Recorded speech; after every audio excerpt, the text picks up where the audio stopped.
If I looked at that page, he would ask me, what are you reading? Who are you talking to? Do you have some Gujarati friends? So that was the kind of upbringing I would assume. If all of you have grown up in Bombay, you will not relate to this. But if any of you have grown up in other cities, you will relate to this better. That's the kind of environment a lot of my peer group grew up in. And today I stand up and say with conviction,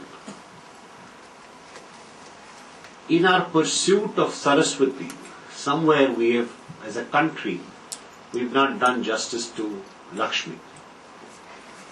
Both Saraswati and Lakshmi are extremely finicky. They only enter the house where they are wanted and remain in the house where they are respected. A large part of India has understood Saraswati. Not enough of us have understood Lakshmi. It is important that sociologically, psychologically, we make that transformation. Because wealth building is not a bad thing. It's not a contemptible thing. And it is important to build wealth if this country has to get out of poverty. One of the routes for building wealth is the capital markets. I'm not saying it's the only route, but one of the routes for building wealth. When I stand here and talk about widening the equity cult, I want to make it very clear that I stand before you as a representative of SEBI. So I am not going to speak much as a market person. This is what, there are far more experienced people like Asit Mehta sitting in first row with his gun out if I say something wrong. So I would leave it to the Asits of the world to be able to explain from a market standpoint for somebody who's been playing the market. I want to step back and talk from a regulator's, from the seat I sit in, from what I have seen over these years, and what I believe needs to be done. While I'm not a big fan of consultants, the only thing I like about them is the kind of framework they put to discuss anything. And the framework is essentially, if you give them any proposition, they'll say, let's study as is, let's study to be. As is where we are today, to be is where we want to get there, and where we want to be, and then the roadmap to go from A to B. And for that they charge you $400 an hour. So I'm going to take that, but take that in the context of my perspective as SEBI Executive Director. If you talk about widening the equity cult in India, imagine somebody comes from outer space and lands in Bombay. There are half a dozen stock market channels. And I've always never wondered which part of the TV I should look at. Should I look at the ticker? Should I look at the news, breaking news, which is breaking every minute? Should I look at the graph on the left or the person on the right? I still haven't figured out, but sometimes, yes, I'm one of the four there. So I worry about people who watch this. So you have half a dozen stock market channels in English, and there is twice that number if you add vernacular to it. There are half a dozen newspapers dedicated to finance, investments and capital markets in English. Twice that number if you add some vernaculars. There are about half a dozen magazines dedicated to finance, business, investments.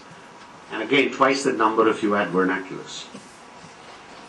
So it is almost, there is no difference between India and Hong Kong. It appears that there is absolutely no difference between India and Hong Kong. And frankly, there is no difference between India and Hong Kong if you limit India to the top 1%. The top 1% are citizens of the globe. They could be anywhere. They happen to be here. And therefore there is marked similarity to how they do in India as it is to the rest of the world. So it's very tempting then to think that equity cult is all pervasive in India. If you flip that over and go to an integral part of India's DNA, which is Bollywood,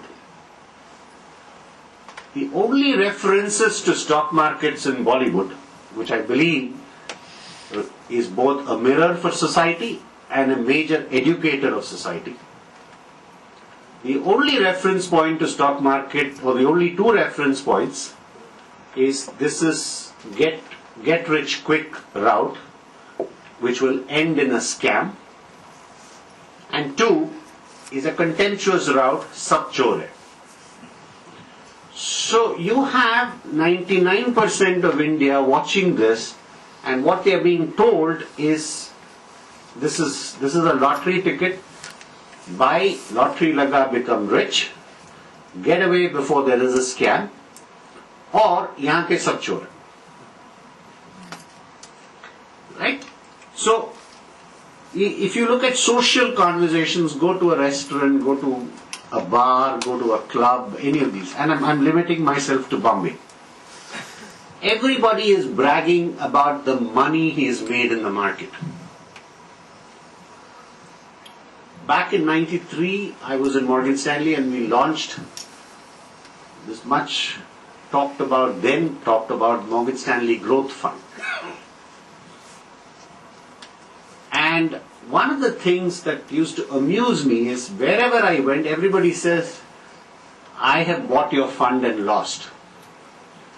So I used to come back and tell my wife that my records show there are only 15 lakh investors in Morgan Stanley fund.